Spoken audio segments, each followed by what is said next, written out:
मुझी मिठड़ी अमड़े तुहे जो औलाद खे दुआऊं ने मुझी मिठड़ी अमड़े तुहे जो औलाद खे दुआऊं ने औलाद खे दुआऊं ने रहमत जूं शाऊं ने औलाद के दुआऊं ने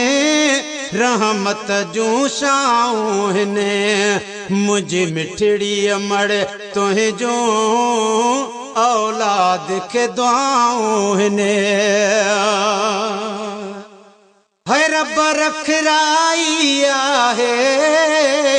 तुझे कदमन में जन्नत रब रखराई आहे तुझे कदमन में जन्नत हिक तुझी रज़ा जे अंदर मालिक जूं रज़ाऊं ने हिक तुझी रज़ा जे अंदर मालिक जूं रज़ाऊं ने मुझी मिठड़ी अमड़ तुहे जूं औलाद खे दुआऊं ने है दिनई ज़िक्र जूं जेलोलियूं तो रात न जो जागी जी जल मथे जग खां तुझी बचन ते आबाज जी जल मथे जग खां तुझी बचन ते आबाज ज़िक्र जूं लोलियूं डई तो कराया मेराज तुझे दुआउन जे करे ही डातर डिना डाज मीर लॻलाल फ़कीर चए खणी तोड़े डहन ताज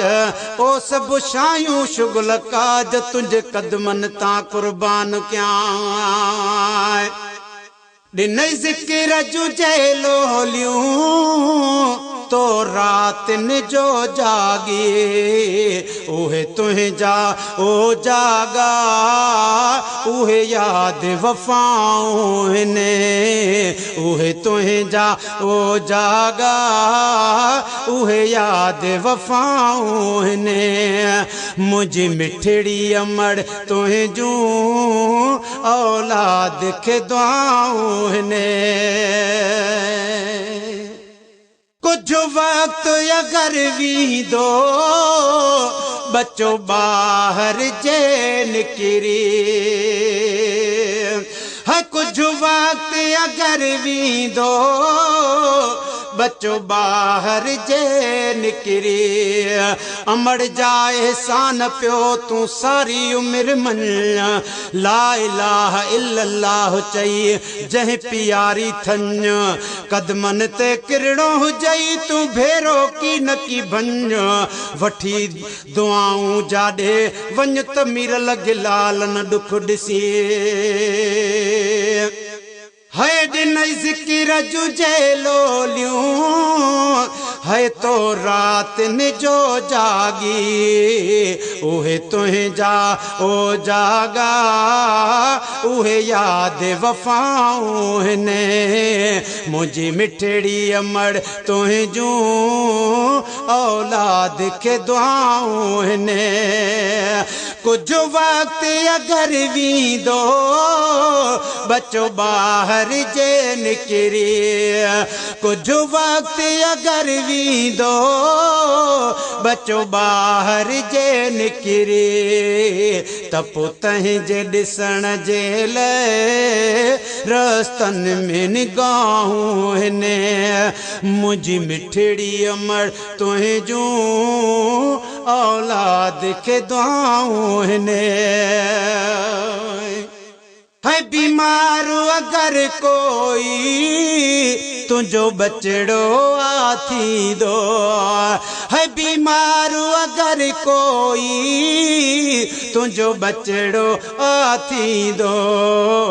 तपो तंहिंजे शफ़ा जे लाइ मालिक खे सदाऊं ने मुझी मिठड़ी अमड़ तुहे जूं औलाद खे दुआऊं ने गुलशन सोनरो जड़ा तोड़े नंढेड़ा या वडेड़ा तोखे सभई कजेड़ा तोड़े नंढेड़ा या वडेड़ा हर एक बच्चे जे लाए हिक जहिड़ियूं सदाऊं हिने मुंहिंजी मिठड़ी अमड़ तुंहिंजूं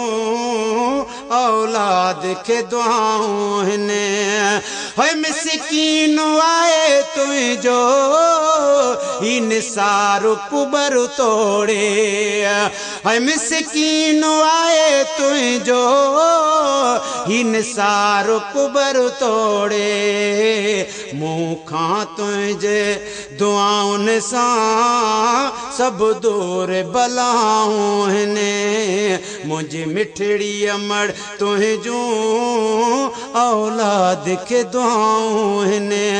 औलाद खे दुआऊं हिने रहमत जूं शाऊं हिने हो मुंहिंजी मिठड़ी अमड़ तुंहिंजूं औलाद खे दुआऊं हिने।